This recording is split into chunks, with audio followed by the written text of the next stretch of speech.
Сәлем, менің есімім Лора. Мен сіздерге өзімнің оқиғамды айтқым келеді. Және қалай 15 жасында 50 килограммға арықтағанымды айтатын боламын.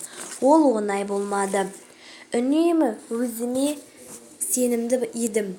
Біздің отбасы бай болатын, сондықтан бәрін жейтінмін. Мысалы, күнде кешке өте дәмді шай мен қатты дәмді печенье жейтінбіз. Біз қатты дәмдіні жақсы көретінбіз. Біздің отбасы спортқа жоқ болатын. Ешкім спортты жақсы көрмейтін. Себебі даже демалыс күндері тамақты көп жейтінбіз. Велосипед теппейтінбіз, табиғатқа саяхатқа шықпайтынбыз. Менің ағам және де ата-анамды ешкім жақсы көрмейтін. Бұл өте күдікті көрінді.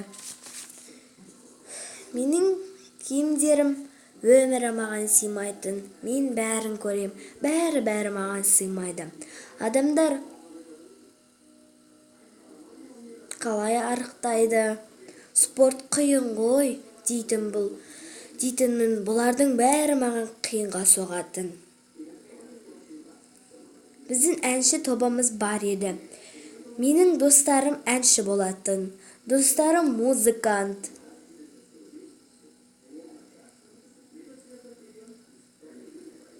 Менің отбасым диетаға отырғанды келмейтін. Максималный диета 6-ға дейін созылатын. 15 жасқа толғанымда арықтауды ойладым. Мен өмірімде бір жігітті жақсы көретінмін. Оны бұрыннан жақсы көретінмін. Ол да музыкант группадан еді. Мен оның табынушысы едім. Жанкүйерімін. Бір күні оның концертіне бардым. Оған сұрақ қойғым келді. Мен қорықтым оған баруға. Ең соңында тұрдым. Бір кезде арманым орындалады дегендей болдым. Мен ойладым, бұл соңғы әрі нақты шанс деп. Достар, мен мисс Айжанға сәлем жолдаймын. Ол маған сәлем жолдашы деген екен, яғни сіздерге де сәлем жолдағанымды қаласаңыздар, күшті комментарий жазамыз. Şimdi достар, мен сіздерге әңгіме дүкен каналын ұсынғым келеді. Ода өте күшті видеолар шығады. Міне ойған жазылдым, 8 жазылушы.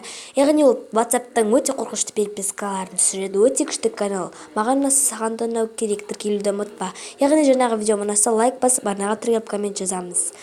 Келесі бөлімі келесі видеода шығады. Сау болыңыздар. Ұнаса лайк.